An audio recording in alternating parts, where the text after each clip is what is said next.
Muzita raJesu, haleluya. Toda kutenda Mwari vatitendera pazuva ranhasi kuti tisangane tichizonzwa kutaura kwaMwari muupenyu hwedu mushoko rake, haleluya. Shoko ranhasi ticharitora mubhuku ra2 Timothy chapter 2, 2 Timothy chapter 2 verse 4. 2 Timothy chapter 2 verse 4 inoti, hakuna musoja achiri pabasa anozvipinza mumabasa amazuva ose, kana achida kugutsa akamunyora pabatsa. Haleluya. 2 Timothy chapter 2 verse 4. Ndakuidzokora zvakare. Hakuna musoja achiri pabasa anozvipinza mumabasa amazuva ose, kana achida kugutsa akamunyora pabasa. Hallelujah. Glory be to the word of God. Amen. Shoko randaverenga ishoko randibata pazuva ranhasi as I was going through the word of God. Pandiri kubva kuverenga pana 2 Timothy chapter 2 verse 4. Itsamba yakanyorerwa murume anonzi Timothy naPaul. Chinoitika ndechekuti Timothy anotendeuka kuburikidza nokunzwa murume anonzi Paul achiparidza shoko raMwari. Atendeuka kwadaro anosiyiwa muguta ari mutungamiri kana kuti mukurukuru wesangano. Chinangwa chaPaul chiri chokuti Timothy asare achiita basa raMwari, asare achiparidza nokutaura nezvaMwari, achidzidzisa vanhu kuti vazive nzira yaJesu yekutevedza.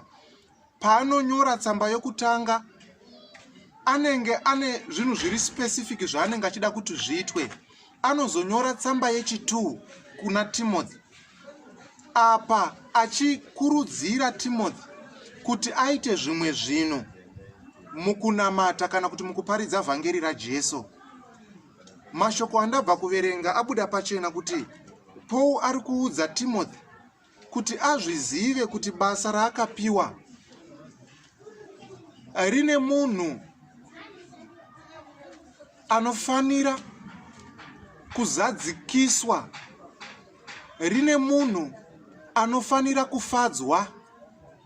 Basa rakapiwa Timothy rine munhu anozomaka kana kumapeto kwokupedzesera kwasvika. Timothy paari kunyorwa tsamba naPaul panenge pane zvimwe zvinhu zvinenge zvaonekwa naPaul zvichiraramika kana kuti zvichisangana nomuranda waMwari. Takatarisa tsamba iyi tinoona kuti izvo Timothy anenge achikura mukunamata. Tose at one point pane patinotangira uye pane patinosvika, asi chandinoziva ndechekuti muprocess yokunamata Mwari tose tinosvika patinokura mukuziva Mwari. Saka Timothy anosiyiwa achitungamirira sangano.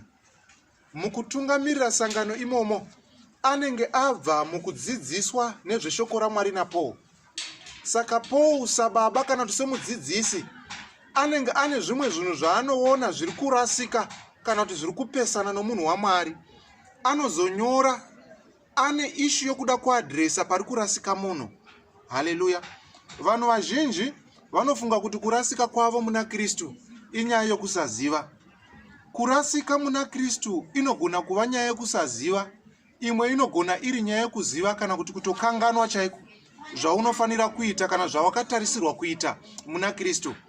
I remember mazuva tanga tiri kuchikoro taigara takadzidziswa nezvenumber line patanga takusekondari. Kwete nokuti form 1 hatina kudzidziswa number line, asi kuti taikanganwa. Saka zvimwe zvinhu zvatinoita mukunamata Mwari tinopedzesera takukanganisa iri nyaya yokukanganwa, kwete nokuti hauzvizive. Chinoita kuti izvo mumaredhiyo nemumaTVs panguva ino yeCovid-19 lockdown, mareporters anyanya kuemphasize issue yokupfeka mamask. Haizi nyaya yekuti vanhu havazvizive kuti izvo mamask anofanira kupfekwa, asi chinoitika ndechekuti dzimwe dzenguva unongorivara wokanganwa kutakura mask, dzimwe dzenguva unongorivara woisiya mask. Saka kutaura kwavanoita nesu everyday mangwanani masikati manheru pamaredhiyo, pamaTVs, pamasocial media, inhau yokuti rangaridza nokuti kukanganikwa kunowanikwa mumunhu. Ndo zvakaita Paul achinyora tsamba yechipiri kuna Timothy. Akanyora nyaya iripo semwana akanga adzidza nezvaJesu asiwa ari in charge nesangano. Paul aityira kuti Timothy dzimwe dzenguva angakanganwa. Saka anomurangaridza basa rake zvaanofanira kuita muna Kristu Jesu. Haleluya. Unogona kukanganwa zvimwe zvinhu zvaunotarisirwa kuita samai mumba. Unogona zvakare kukanganwa zvimwe zvinhu zvaunotarisirwa kuitwa sababa pamba. Unogona kukanganwa cheko mamwe mahomework aunopiwa kuchikoro. Kukanganwa kunowanikwa. Asi isu tiripo pakurangaridzana kuti kana uchinge wakanganwa nzira zvaunofanira kuita ndeizvi neizvi neizvi. Ini pachangu ndinokanganwa. No wonder I read the word of God time and again. Ndinenge ndichirangaridzwa pamwe paya pandinenge ndapotsa. Muvengi watinorwisa anonzi Satani ari cunning and unique. Shoko raMwari pane parinosvika kutaura kuti be wise as a serpent and be humble as doves. Ndi Jesu ari kutaurira vadzidzi kuti ngwarai senyoka mugowanikwa mune kuzvininipisa senjiva. Saka chinoitika pana Satani ndechekuti izvo haakanganwe. Ndo chinhu chiri maari chaakagona kumasta muupenyu hwemunhu, kusakanganwa. Zvinoita sokuti iko zvinoambokusiya asi haana kukanganwa newe, ari kuzviziva. Saka chipo chiri muna Satani, mweya uri maari wokusakanganwa iwoyo, ndo mweya wandiri kushuvira nokunamatira muupenyu hwako. Uye kuparidza kwandiri kuita, dzimwe dzenguva wakarasika, dzimwe dzenguva wakanganwa. I'm just here to remind you of your duties and roles in the kingdom of God. Amen. Saka 2 Timothy chapter 2, hakuna musoja, pavesi 4, hakuna musoja achiri pabasa anozvipinza mumabasa amazuva ose kana achida kugutsa akamunyora pabasa. Amen. Chinhu chandinogara nokunotisa muupenyu hwevatendi ndechekuti time and again tinokanganwa our duties and responsibility sevana vaMwari. At the end of the day tinopedzisira takurarama takuita zvinoitwa nevanhu vasiri vaMwari. Iwe neni tiri vana vaMwari, asi nokuda kwemadesires ari mumwoyo medu nekuda kwezvatinoona, kazhinji ndakaona kuti maKristu vanosvika pakushuvira kuita zvinoitwa nomunhu asinganamate Mwari, munhu asingazive Mwari. Timothy achiudzwa naPaul ari kuudzwa a specific task yokuti usakanganwa, usaregedza kuita zvawakapikira kuti uite, nokuti zvine muridzi anozodhimanda results kumapeto. Vanhu vazhinji vanokanganwa their responsibility and role in this world as Christians. Vanopedzesera vakurarama upenyu husingaenderani kana kuti husingafambirane nomuKristu. One Sunday ukatarisa vanhu vakawanda vanoenda kuchechi. Tarisa during the week ukatarisa mumastreets uchaona kuti vanhu vanenge vachimhanyidzana nemapurisa vachitiza mapurisa semu vanhu vaenda kuchechi one Sunday. Ndo semu vanhu vari kupara mhosva during the week. Sunday comes vanhu voenda kuchechi. Monday comes vanhu vakuita temborani vachidzinganisana nemapurisa. Chiri kukonzera kuti zvidaro inyaya yekuti vanhu time and again vari kukanganwa their duty and responsibility munyika. Hallelujah. Isu tose zvamunona takadai takasikwa nomufananidzo waMwari, takasikwa takafanana naMwari. Hazvigumiri paphysical appearance, asi zvinosvika pakupinda paspiritual appearance, kuti zvandinoita behind the scenes, behind the closed doors, zvinofanira kufanana nezvinoitwa naMwari.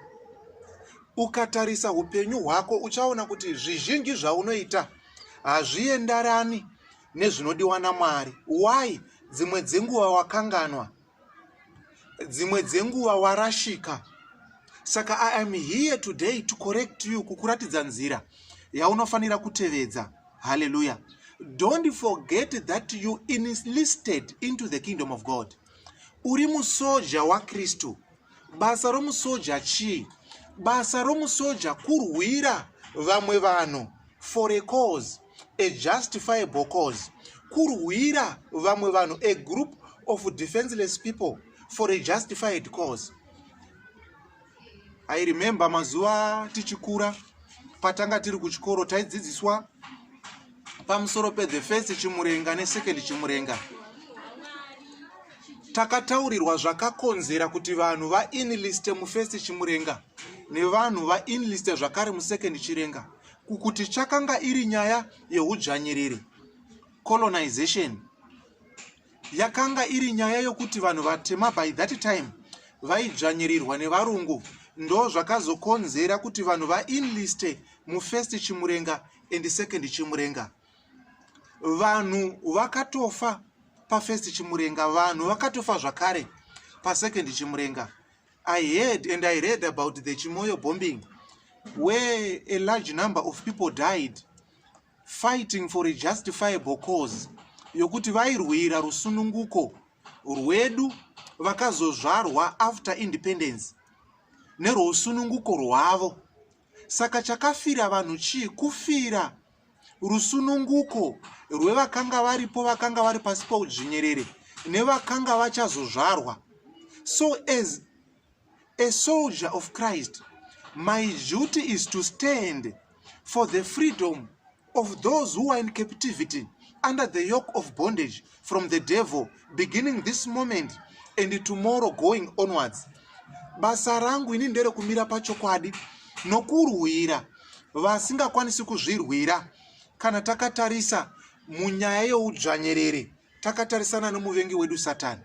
Sezvakangoitika pa second chimurenga, kuti young men and women sacrifice themselves for a greater cause of liberating fellow Zimbabweans. Ndo zvazviri newe nene. We were enlisted into the kingdom of God. We enlisted as soldiers of Christ. Saka our duty is to fight a spiritual battle, not a physical battle, in defense of those who are in captivity and to set free those who are under the yoke and the bondage of the evil one, that is Satan and his demons. Hallelujah. Saka ndiri pakunamata pakuparidza kudaro, it is my duty kuti ndisakanganwa zvandinofanira kuita semwana waMwari. Handifaniri kukanganwa zvandinofanira kuita somuparidzi kana kuti somufundisi mukingdom yaMwari. Ukatarisa mazuva ano uchaona kuti izvo zvava kuitika zvava kukonzerwa neishu yokukanganwa. Vanhu vava kusiya duty kana kuti responsibility yavo vachiita zvomusoro wavo. Ndo saka maona Paul anyora chapter number 2 ya 2 Timothy inoita sokuti iri hashi paari kutaura, asi ari kuzama kuonesa nokugadzirisa mukomana uyu mukukura mukuparidza kwaari kuita vhangeri, kuti asakanganwa his duty kana ada zvokuparidza, kana ada zvokunamata Mwari. Hallelujah. Ndinozviziva kuti vanhu vazhinji muupenyu hwedu we have got our needs and our desires, uye hazvina kuipa kuti inini ndive nezvandinoshuvira kana kutarisira muupenyu hwangu. Zvinhu zvakanaka kuti as a person ndive nemagoals. I set my goals before me and I aim to attain those goals after a specified period. Asi chiri kutaurwa ndechekuti pamagoals aunenge uinawo iwayo, you should not seek those goals, you should not prioritize those goals. Kuda mari chaizvo chaizvo, kuda kuroorwa chaizvo chaizvo, kuda kuti zviendeke muupenyu hwako chaizvo chaizvo, wokanganwa zvaunofanira kuita semwana wokumwa Mwari. Our duty is to live a holy life. Our duty is to live a righteous life. Our duty is we should live a glorious life, appeasing to men and to God.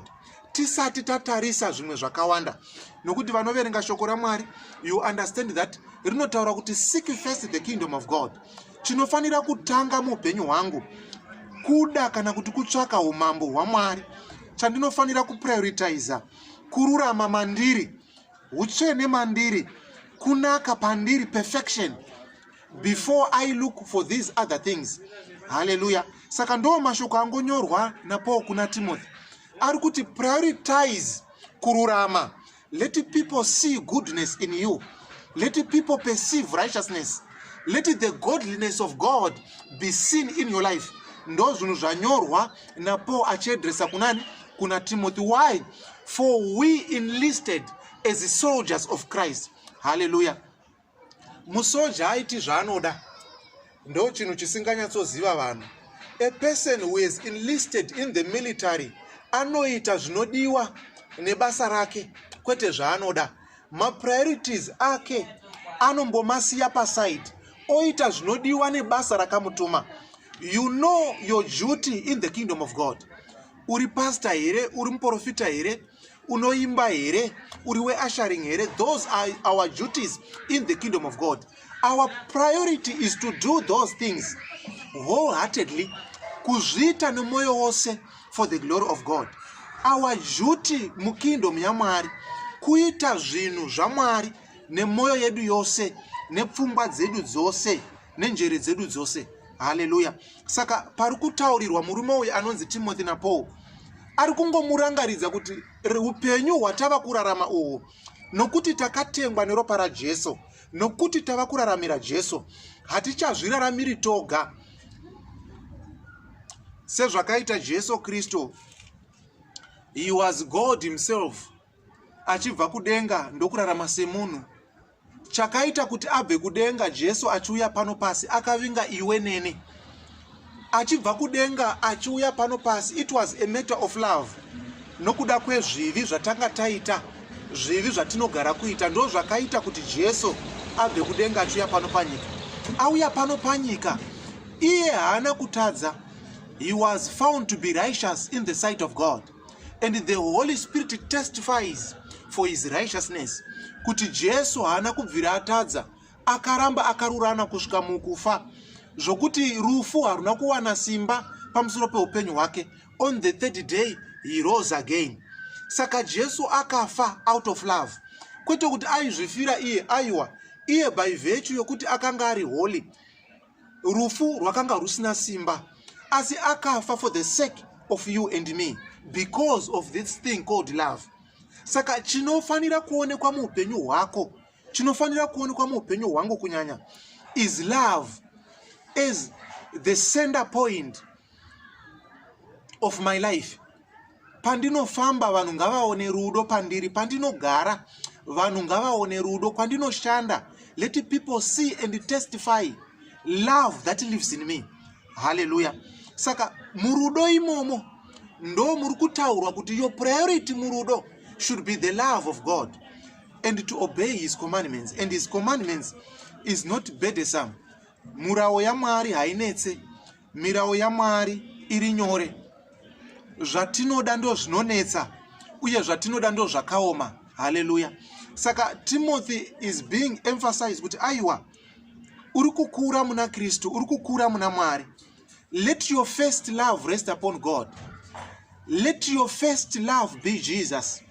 Let your life be guided by the Spirit of God. Hallelujah. Your priority is to turn people's hearts to God. Your priority is for people to see the glory of God in you. Your priority is to help others, is to sacrifice what you have for others. Hallelujah. Nyaya yokunamata Mwari inyaya yokurega zvaunoda woita zvinodiwa navamwe. Amen. Unofanira kugona kuregedza zvinhu zvaunoda kunyanya womboita zvinhu zvinodiwa navamwe. Ndo kunonzi kuziva Mwari kana kuti kunamata Mwari. Saka pano Timothy ari kuudzwa kuti priority yake iko zvino, nokuti waamukuru wesangano, inofanira kuva kuvana vesangano. Priority rangu semufundisi ndeye kuchengetedza makwai aMwari, ndeye kuchengetedza mhuri yaMwari. Pane inorwara ndinofanira kuona kuti mwana waMwari anorwara uyu wanamatirwa wapora, mwana waMwari anorwara uyu financially, kana pane zvinhu zvaanoda, I supply those needs from the bottom of my heart and in love. Hallelujah. as a soldier of God and a soldier in Christ, my priority ndekunamatira vamwe, kufambirawo vamwe. Muno mumasvingo mune ma-orphanages nema-old people's homes. Because I now belong to Jesus, ndinofanira kupota ndichienda ndichimbonobatsirawo nokuassista financially or physically. Those old people vane zvinhu zvavasina ku-old people's home, zvavanotarisira kuwana. At times vanotarisira kuwana even mavisit chaiwo, not financial support, but kungovizitirwa, kungoshanyirwawo nevanhu. We have got excess things mudzimba, ndiro dzakawanda, makapu akawanda. Ku-old people's home iko zvino hakuna chiriko, havana pokunwira vanhu ivavo. Ukaenda paSiski pane old people's home, ukaenda kudhuze nekuzumutokembi kuEastville kune orphanage iriko. Vanhu ivavo they lack inonzi physical support yokungoshanyirwa, uvepo hwedu kungosimba navo, kungomira navo. Financially vane chikafu chavanoda, physically vane hembe dzavanoda. Izvozvo ndo zvandaakufanira kuprioritiza muupenyu hwangu semunhu waMwari. Hallelujah. Saka pane zvandinoda should come second, asi zvinodiwa naMwari should be first. To love one another, kushanyirana, kunamatirana, kuparidza shoko raMwari, kuita zvinodiwa naMwari, kuita zvinodiwa nevanhu musociety. That should be my priority. That should be your priority in the kingdom of God. Hallelujah. Saka a soldier enlist to do the will of the job. Iwewe you enlisted as a soldier of Christ. It is high time you sing for God.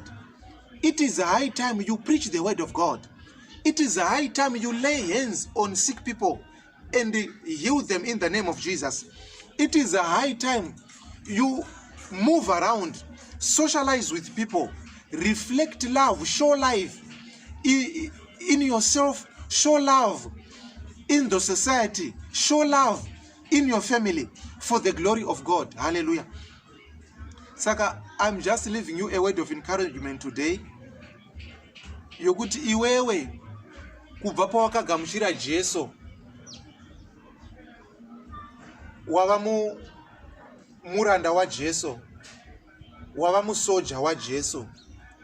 Zvaunoda zviya zviya, zvaunotarisira zviya zviya zvoupenyu hwako, dai wambozviisa pasaidi, wakoshesa zvinodiwa nevamwe mumarriage imomo, zvinodiwa nevamwe mumhuri yako.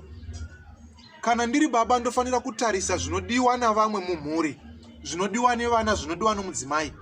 Kana ndiri mudzimai ndofanira kutarisa zvinodiwa nomurume mumba, zvinodiwa nevana, zvinodiwa nema close relatives angu.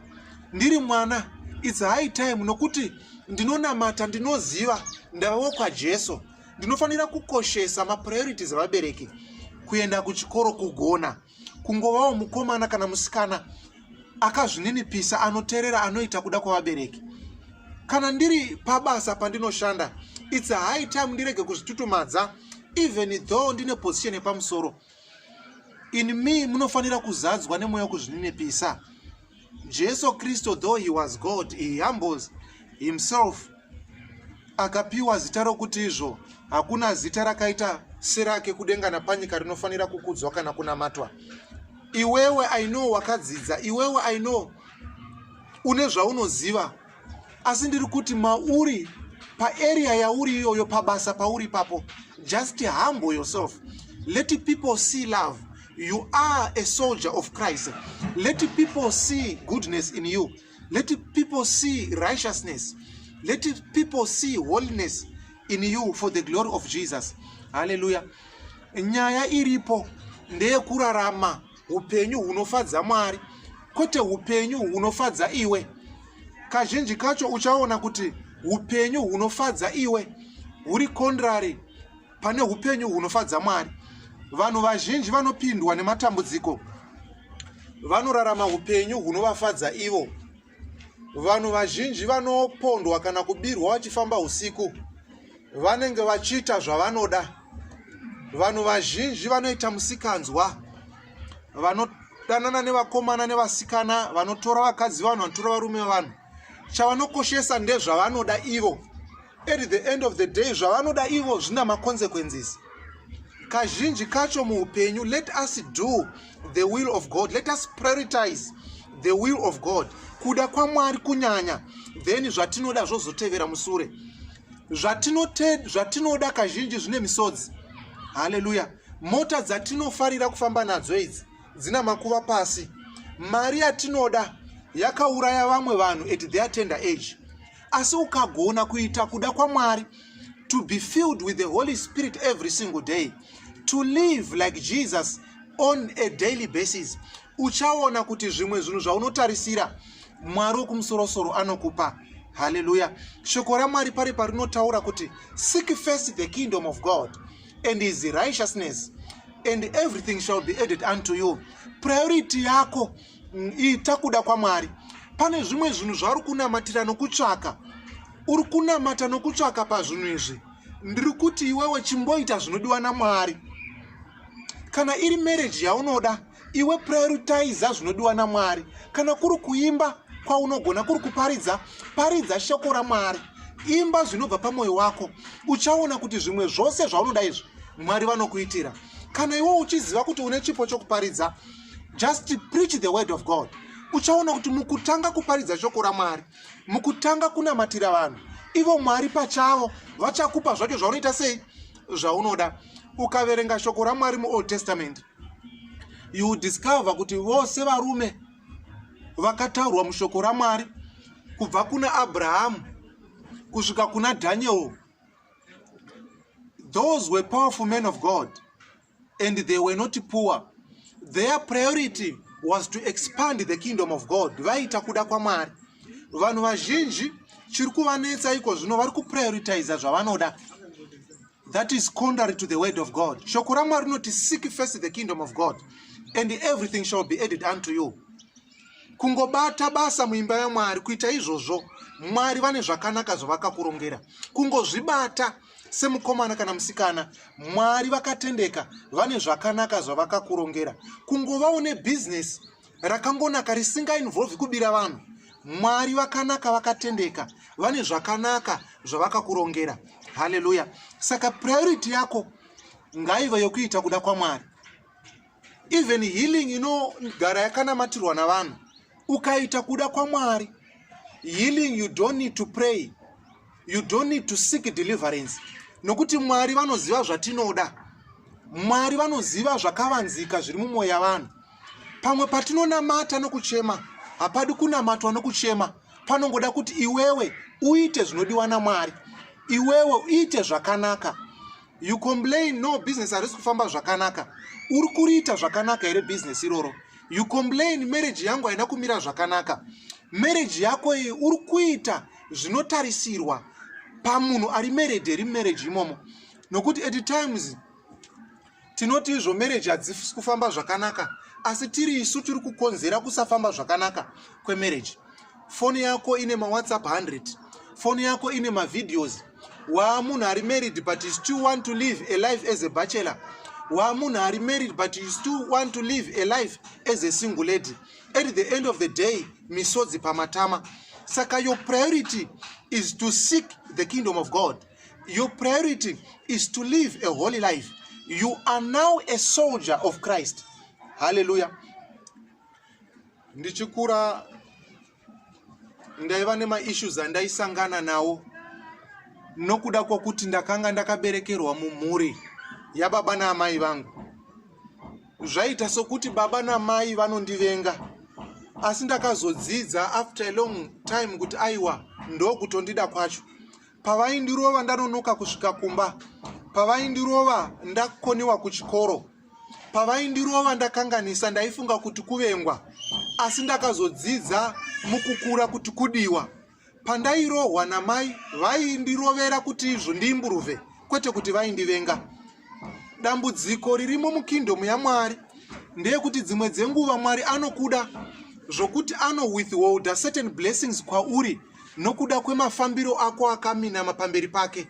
pane zvimwe zvinhu zvaunoda kupiwa naMwari, but nokuda kwokuti iwewe upenyu hwako hauna kururama pana Mwari, he has withhold certain things, certain provisions that you need in your life. Ukagona kushandura mafambiro ako, matauriro aunoita navamwe, magariro aunoita nevamwe musociety, you shall discover the moment you shift from unholiness to godliness, there are certain things that are going to come into your life. Mwari vanongoda kuti uprioritize ivo muupenyu hwako. Mwari vakatarisira kuti iwewe uzvizive kuti aiwa, gone were the days pawakanga uchiri kuita zvinodiwa nenyika. You are now a soldier of Christ. You enrolled into the kingdom of God. Zvoita sokuti Mwari vane shanje newe. Semupeseni ari kubira vamwe vanhu ari kubudirira, iwe ukada kuba nemapurisa teki. Chii chiri kuitika? You are now a soldier of Christ. You have to live under my principles aMwari, not according to your own principles. Hallelujah. Munyika matinorarama mune ma principles ekurarama. Some people live by stealing. Some people live a godly life, and yet they seem to be blessed by that kind of life yavari kurarama. Zvinenge zvakadaro for now, asi chinosiyana ndechekuti izvo muupenyu takasikwa takasiyana. Ndinonakidzwa nomurume anonzi T.D. Jakes when he speaks about the potter's vessel. Hallelujah. T.D. Jakes anogara akataura iye pamusoro pemuumbi wehari, kuti muumbi wehari anoumba hari dzichisiyana zvichienderana nebasa racho. Imwe hari inoumbirwa kubika nyama, imwe hari inoumbirwa kubika doro, imwe hari inoumbirwa kubika sadza. Asi iye achiumba anodziumba padhaka rimwe chete. Ndo zvatakaita tichisikwa naMwari. Takasikwa tose naMwari, asi pane vamwe vanhu vekingdom yake Mwari zvokuti ane shanje navo. Anovatarisa nemaziso matsvuku zvokuti pamunhu iye paanoreswa kana paanorasika, God is there to discipline that person. Zvoita sokuti Mwari havakude, asi kuti vanokuda wada kuti urarame upenyu hwakanaka. Chiri kuita zviome muupenyu hwako hakuzi kuti haugoni kuplana. Aiwa, ndiri kuti kuplana unogona, uye vari kutoita zvauri kutoita iwewe vari kubudirira. Vamwe vakatovadzisa nezvebusiness vatova pamberi pako. Chiri kuita kuti zviome muupenyu hwako ndezvekuti warasa your first love, that is Jesus Christ. So I am saying to you, you now belong to Jesus. It's a high time you turn back your heart to Jesus. Usaita nharo sedzauri kuita idzi. Zvinongoda kuzvininipisa mauri wotanga kurarama upenyu hwakanaka. Hazvinetsi, zvinoita sokuti zvinogozha kurarama upenyu hwakanaka, nokuti dzimwe dzenguva wakura kana kuti waane nguva uchirarama upenyu hwakaipa, uchibhadhara marenzi nemari dzakaipa, wakatosvika pakuroora mudzimai, mari yawaiwana iri mari yakaipa. Ndiri kuti it's a high time you submit yourself to Jesus. Jesu Kristu anoita zvinoshamisa. He is the same yesterday, today and tomorrow. He never changes. Chinongodiwa ndechekuti iwewe, you have to submit yourself. You have to turn back your heart to him, for you are a soldier of God. People should see goodness in you. People should see righteousness in you. People should testify for holiness in you. Just turn back your heart to God. Just live a good life, a glorious life. Just live a righteous life. Mwari vane zvizhinji zvaunda kukuitira. Hallelujah. Saka ini ndiripo pakukurangaridza nopakurangaridzana, kwete nokuti ndine uchenjeri kana ndinoziva chaizvo. Ndinototeera vamwe vafundisi vakatanga kumasure kwangu vanondikurudzira pandinenge ndapera simba. But I am here to say to you, Mwari wedu haarare, Mwari wedu haazorore. Chaanotarisira muupenyu hwedu tose ndechekuti tisangane muumambo hwake. Muumambo hwake makanaka nokuti munoendwa nevatsvene. Just stop what you are doing that is ungodly. Rarama upenyu hwakanaka, kungozvibata chinhu chakanaka, kuzvininipisa chinhu chakangonaka wani. Kuteerera vanhu vakuru hazvinetsi chinhu chakanaka. Kungozvininipisawo pamurume wako, pamudzimai wako, chinhu chakaita sei? Chakangonaka wani. Hallelujah. Mwari wokumusoro kudenga ndimwari wakanaka. I believe you have been blessed by the word of today. Tarisiro yangu iri yokuti tose tigone kurarama upenyu hwakanaka. Mwari vatiropafadze uye Mwari vatisimudzire nemabasa akanaka atinoita, zvakanaka zvinoonekwa matiri, rudo runotonga matiri. Vanhu vanofanira kuona kunaka kwomutendi kuti vagozoda kunamata. Haleluya. Vanhu vanofanira kuona kunaka kwaMwari mandiri kuti vagozoda kuuya kuchechi kuzonoshumira Mwari. Vanhu vanofanira kuona zvakanaka zvandinoita kuti vagogona kutevedza zvakanaka. Ndinonakidzwa nevana. I discover kuti vana vazhinji vanonzwa nokuona. Kana uri mubereki ukaita tsika yokuba, vana nokuchikoro vanobawo. Mukaita tsika yokutukana mumba, vana vanongodarowo vachitukana nokutuka vamwe panze apo. Saka zvakangonaka kuti vanhu vaone zvakanaka pauri semwana waMwari, for you have enlisted into the kingdom of God as a soldier of Christ. Vanhu vanofanira kudzidza nokuona zvakanaka zvaunoita. Vanhu vanofanira kudzidza nokuona mabasa, matauriro akanaka pauri. Vanhu vanofanira kuda kunamata nokuona mapfekero akanaka pauri. Vanhu vanofanira kushuvira kuenda kuimba yaMwari vachiona tsika dzakanaka dzinobuda pamukomana kana musikana, kuzvininipisa kwakazara pana baba, mbuya, gogo kana sekuru, kuchionekwa pauri. Zvakanaka ngazvionekwe pauri muzita raJesu. Ameni. Mwari wokumusoro kudenga vakuitirei zvakanaka, varamba vachingoita zvakanaka. Tirambe tichingoita mamwe mavidheos yakadai for the glory of his name. Toda kungoti kana pane zviripo pakati pedu, I'm just hearing from my wife vari kuti hapana zviripo. Ndisati ndapedza, I'm going to the words of prophecy. Hallelujah. Mwari wokudenga vatiitire zvakanaka muzita raJesu. Mugari wemumasvingo uye ndinoparidza shoko raMwari mustreet, here and then pamwe pandinenge ndainvitwa, I speak the word of God. Asi ndinotenda Mwari kuti kubva pandakatendeuka, Mwari vakandiwanira nyasha yokuti now and again I see visions. Zvinhu zvandinenge ndaona tend to come to pass. So zvimwe zvacho you cannot contain it. Mweya mutsvene unenge uchingokuti taura taura taura. Today I'm going to speak about a certain vision that I saw. Yaswera ichingondinetsa pazuva ranhasi. Hallelujah.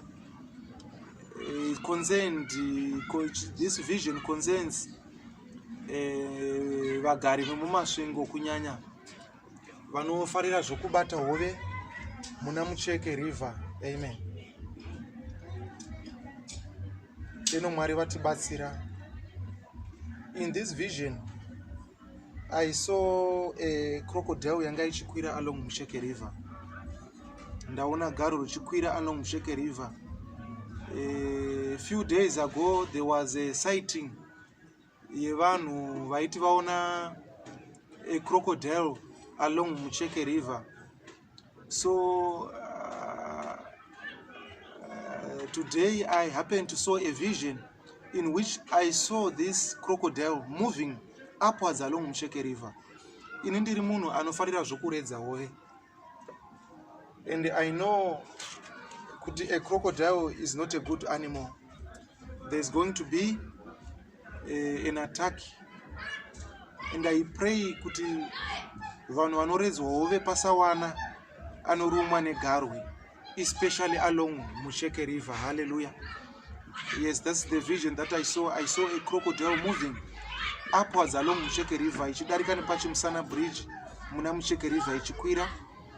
Munamato wangu ndewokuti pasawana anobatwa kana kuti anorumwa negarwe along Mucheke River in Masvingo. That is my prayer. Denotangonamata vakasunungwa kunamata ma-intercessors, let us pray kuti vanhu vachengetedzwe, especially ma-fishermen this rainy season.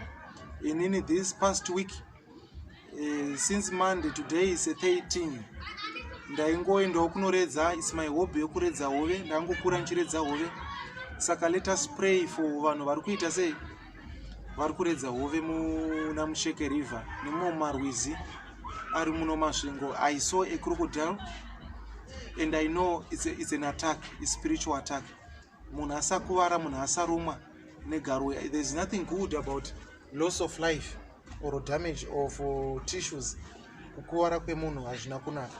Saka Mwari dei vangu vatibatsira.